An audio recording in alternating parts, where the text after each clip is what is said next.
সূরা বুরুজের ৯ নম্বর আয়াত, আল্লাযী লাহু মুলকুস সামাওয়াতি ওয়াল আরদ ওয়াল্লাহু আলা কুল্লি শাইইন শাহীদ। যিনি নবমণ্ডল ও ভূমণ্ডলের ক্ষমতার মালিক, আল্লাহর সামনে রয়েছে সবকিছু।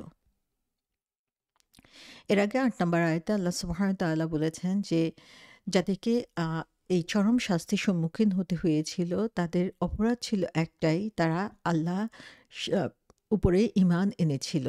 যিনি হচ্ছেন আল আজিজ আল হামিদ এবং যিনি হচ্ছেন নবমণ্ডল এবং ভূমণ্ডলের ক্ষমতার মালিক, আল্লাহর সামনে রয়েছে সবকিছু।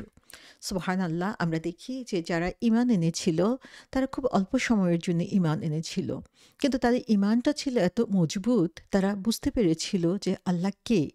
তাদের অপরাধ একটাই ছিল, তারা পরিপূর্ণভাবে আল্লাহর উপর ঈমান এনেছিল।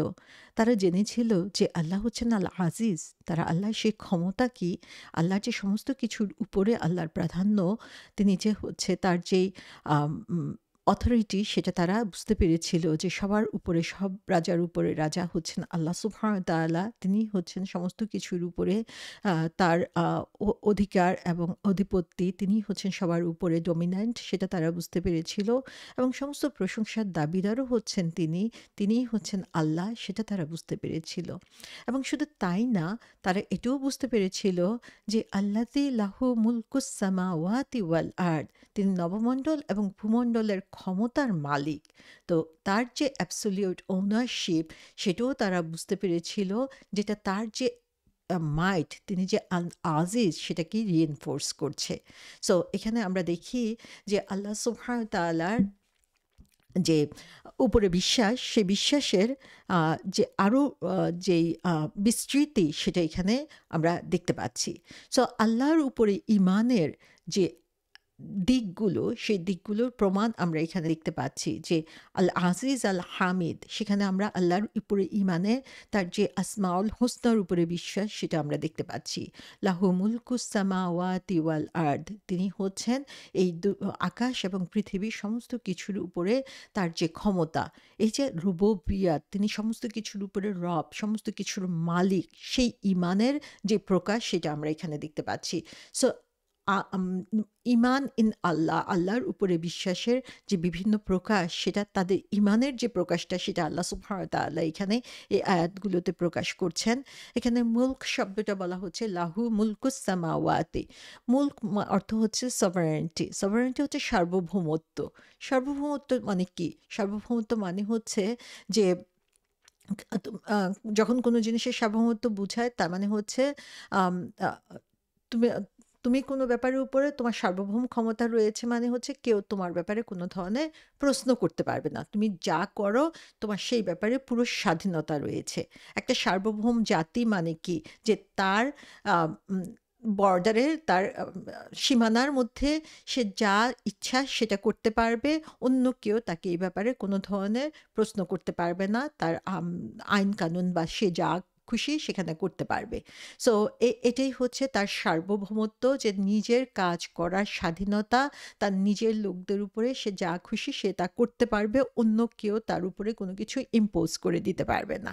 সো এই যে সার্বভৌমত্ব, স্বাধীনভাবে কাজ করার ক্ষমতা, আল্লাহ সুবহানাহু ওয়া তাআলা বলছেন যে এই সার্বভৌমত্ব এবং অ্যাবসোলিউট অথরিটি যেটা, সেটা বিলংস করে হচ্ছে আল্লাহ সুবহানাহু ওয়া তাআলার কাছে।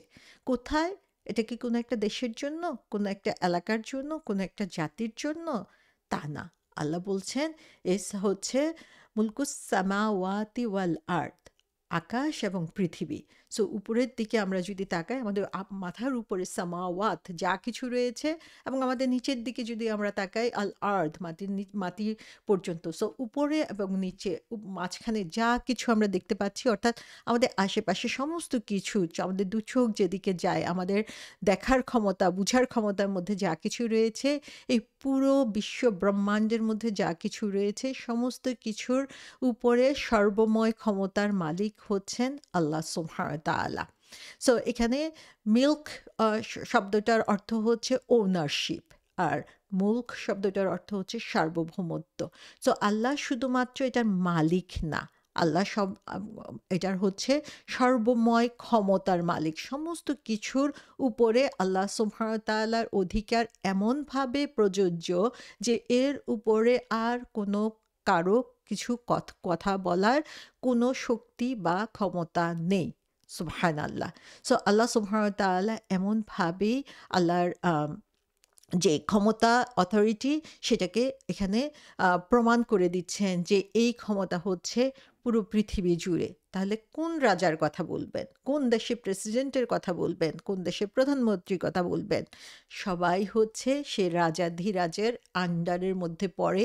সবাই হচ্ছে তার সেই সার্বভৌম ক্ষমতার অধিকারের মধ্যে পড়ে, অধীনে পড়ে। সো এই সূরার ১ম এই আমরা দেখি আল্লাহ সুবহানাহু ওয়া তাআলা আকাশের শপথ করেছেন। আল্লাহ সুবহানাহু ওয়া তাআলা সেই সৈন্যবাহিনীর শপথ করে বলেছেন এবং তারপরে তিনি মেনশন করেছেন আসহাবুল উকদুদের কথা, যেটা হচ্ছে মাটির মধ্যে। সো উপরে আকাশে তার সৈন্যবাহিনী রয়েছে এবং নিচে হচ্ছে তিনি সেই আসহাবুল উকদুদে সেই গর্তওয়ালা মানুষের কথাও এখানে উল্লেখ করেছেন। এই উপরে এবং নিচে যা কিছু হচ্ছে এই সমস্ত কিছু তিনি দেখছেন। তার ক্ষমতার মধ্যে, তার অধিকারের মধ্যে এই সমস্ত কিছু হচ্ছে। তো অথরিটির তার বাইরে কোনো কিছু হচ্ছে না। তিনি এই সমস্ত কিছুই দেখছেন। তো এই সমস্ত কিছুই তার পর্যবেক্ষণ ক্ষমতার মধ্যেই রয়েছে এবং তিনি সমস্ত কিছুই অবজার্ভ করছেন। এবং এখানে আরেকটি ইন্টারেস্টিং জিনিস যেটা, সেটা হচ্ছে তিনি বলছেন লাহু মুলকুস সামাওয়াতি। তো গ্রামাটিক্যাল দিক থেকে আমরা যদি দেখি তাহলে আমরা দেখি এই লাহু শব্দটাকে আগে দিয়ে আল্লাহ সুবহানাহু ওয়া তাআলা এখানে এক্সক্লুসিভিটি বুঝাচ্ছেন। লাহু শব্দটা আগে এনে যে মুলকুস সামাওয়াতি ওয়াল আরদ, এটা হতো এরকম যে এই পৃথিবীর সমস্ত সার্বভৌম ক্ষমতা লাহু, ফর হিম। লাহু শব্দটা পরে যেত, কিন্তু তিনি আগে বলছেন যে লাহু, লা হচ্ছে ফর, হু হচ্ছে হিম, তার মানে হচ্ছে তার জন্য। তিনি আগে বলছেন তার জন্য এই আকাশ এবং পৃথিবীর সমস্ত সার্বভৌমত্ব। তার মানে কি, তার জন্য কথাটা তিনি আগে ফোকাস করেছেন। সেই কথাটাকে তিনি আগে নিয়ে এসে তারপরে তিনি বলছেন যে অনলি টু হিম, যে এই সমস্ত কিছু হচ্ছে শুধুমাত্র তার জন্য। তো সুবহানাল্লাহ, যে তার যে তার যে সার্বভৌম ক্ষমতাটা সেটা যে কত বিশাল ব্যাপক, সেই জিনিসটাকে আল্লাহ সুবহানাহু ওয়া তাআলা এখানে বুঝিয়ে দিয়েছেন। সো এখানে আল্লাহ বলছেন যে আম এখানে যে মূল সমস্যা যেটা মানুষের জন্য, যে মানুষের জন্য এটা বড় সমস্যা না যে মানুষ বিশ্বাস করবে যে একজন সৃষ্টিকর্তা রয়েছে। একজন সৃষ্টিকর্তা যিনি হচ্ছেন এই বিশ্ব ব্রহ্মাণ্ডকে তৈরি করেছেন, সৃষ্টি করেছেন। এটা খুব সহজ একটা সমস্যা, সহজ একটা বিষয় যে যে কেউ এটা বিশ্বাস করবে, কারণ কেউ না কেউ তো এটাকে সৃষ্টি করতেই হবে। কিন্তু এটা হচ্ছে তার জন্য বিরাট সমস্যা যে কমপ্লিট অথরিটি তাকে দিয়ে দেওয়া, কারণ আমরা সবাই নিজের জন্য কিছু না কিছু ক্ষমতা রেখে দিতে চাই। সো আল্লাহ সুবহানাহু ওয়া তাআলা এখানে বলে দিচ্ছেন যে আসলে মূল ক্ষমতা হচ্ছে আল্লাহ সুবহানাহু ওয়া তাআলার কাছে। সো তিনিই হচ্ছেন রুলস মেক করেন, তিনিই সেই রুলসগুলো অ্যাপ্লাই করেন এবং আমরা যেহেতু তার ক্ষমতার আন্ডারে, তাহলে উইদাউট এনি কোশ্চেন আমাদের কাজ হচ্ছে তার সেই রুলসগুলোকে ফলো করে যাওয়া। সো এই যে তার অ্যাবসোলিউট অথরিটি, সেটাকে আমরা যদি মেনে নিতে পারি তাহলেই হচ্ছে আমরা শান্তি পেতে পারবো, শান্তি প্রতিষ্ঠা করতে পারবো। এবং এই আকাশ এবং পৃথিবী কোনো ধরনের প্রশ্ন ছাড়া সেগুলোকে মেনে নিয়েছে এবং যে কারণে আমরা এখানে কোনো বিশৃঙ্খলা দেখতে পাচ্ছি না। আমরা যখন এগুলোকে কোনো প্রশ্ন ছাড়া মেনে নিতে পারবো তাহলে আমরা দেখব যে আমাদের মানব সমাজের মধ্যেও কোনো ধরনের বিশৃঙ্খলা থাকবে না।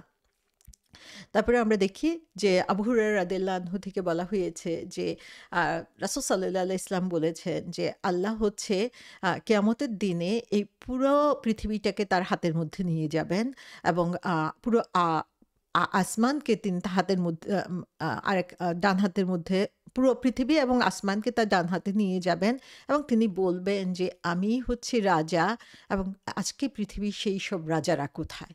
সুবহানাল্লাহ, যে আল্লাহ সুবহানাহু ওয়া তাআলা তার সেদিন তার যে মুলকিয়া, তার যে অথরিটি সেদিন মানুষের সামনে ওপেন করে দিবেন, মানুষের সামনে প্রকাশ করে দিবেন যে কোথায় সেই ক্ষমতাবানরা যারা সেদিন নিজেকে রাজা বলে প্রকাশ করত, তার এক হাতের মধ্যে সমস্ত রাজত্ব সেদিন চলে আসবে। তার মানে হচ্ছে সেই মানুষগুলো সেদিন পুতুলের মতো তার হাতের মধ্যে দুলতে থাকবে, কোথায় তারা আজকে।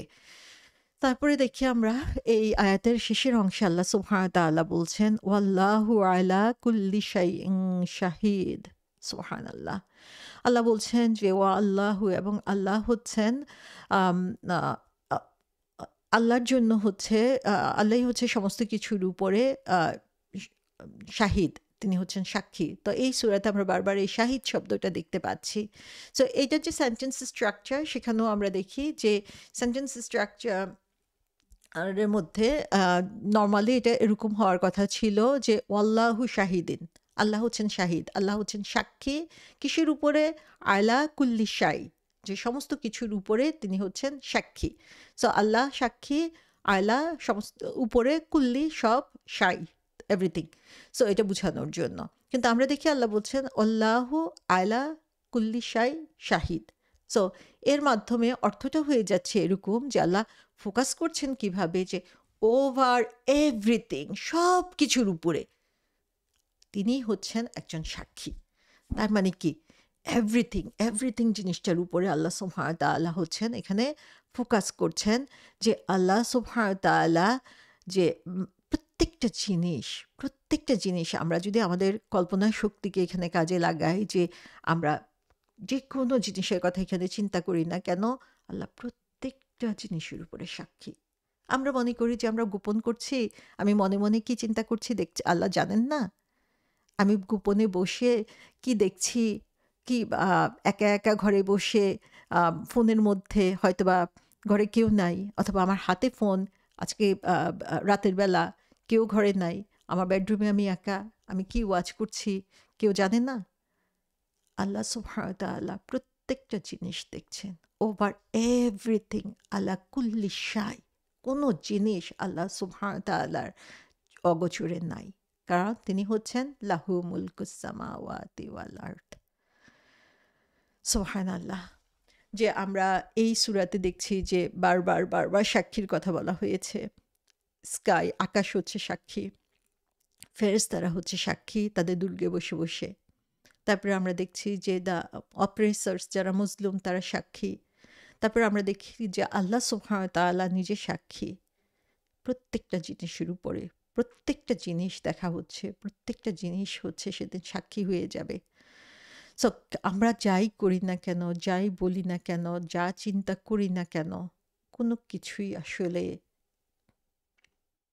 ডিলিট হচ্ছে না, কোনো কিছুই হারিয়ে যাচ্ছে না, কোনো কিছুই আসলে ভুলে যাওয়া হচ্ছে না, সমস্ত কিছুই হচ্ছে সংরক্ষিত হচ্ছে।